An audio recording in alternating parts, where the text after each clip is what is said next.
Everyone tries, at some point, to get in touch with their childhood friends when they are adults. Though as Jane Doe proved, sometimes that's not possible. Today, we'll present you with all about the suicide of Holly Jo Glynn. Don't forget to subscribe to our channel and to turn notifications on for more videos like today. So, who was Jane Doe, better known as Holly Jo Glynn?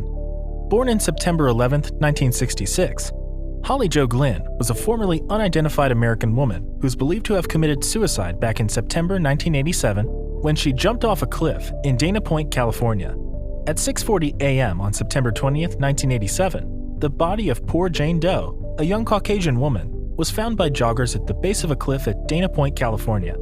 She had no form of identification on her, though at the top of the cliff, investigators had found a half-consumed can of Coca-Cola along with other items, a purse containing small change, a packet of cigarettes, matches, and 2 maps of Southern California. On the rear of one of these maps was written the telephone number of a local taxi firm, and also a few other notations she had written, showing that she might have asked more than one individual for directions. Her remains were subsequently examined 2 hours before her body was discovered, and it was also found out that she was between 18 and 23 years old when she had died. An examination of Holly Glynn's remains pointed out that her death must have occurred around 2 hours before her body was discovered, and also determined that her age range must have been between 18 and 23 years old when she died. She had worn a tan dress, turquoise-colored canvas shoes, and men's underwear that were most likely hand-me-downs.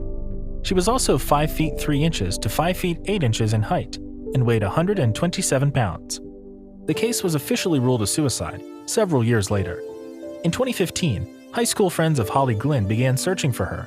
They were unable to locate her through social media, so they contacted her family and discovered that she had not been heard from since September of 1987. She had supposedly scaled a fence and jumped to her death. The phone number on her map led Cullen Ellenberg, the coroner who found her, to a local cab company. She had called a cab from a Hampton Inn hotel nearby just the night before she died, and when the cab arrived, she stated that she wanted to go to Laguna Beach.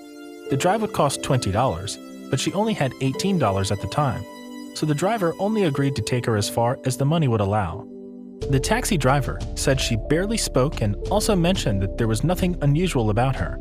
Hours before her body was found, she was let out at Scenic Drive and Cove Road in Dana Point, which was as far as her money could take her.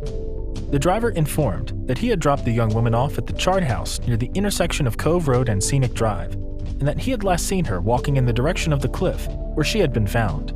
On top of that, the woman had been seen earlier at the Unocal station before entering the taxi.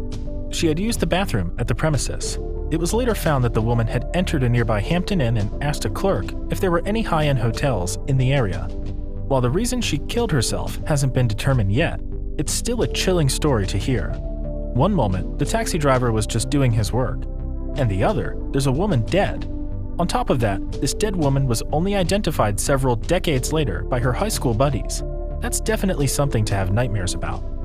So, what are your thoughts on the mysterious death of Jane Doe? Let us know in the comments below. Also, make sure to leave us a like, share this video with your friends, and subscribe to our channel for more videos like today. We hope you enjoyed it, and we'll see you next time for more.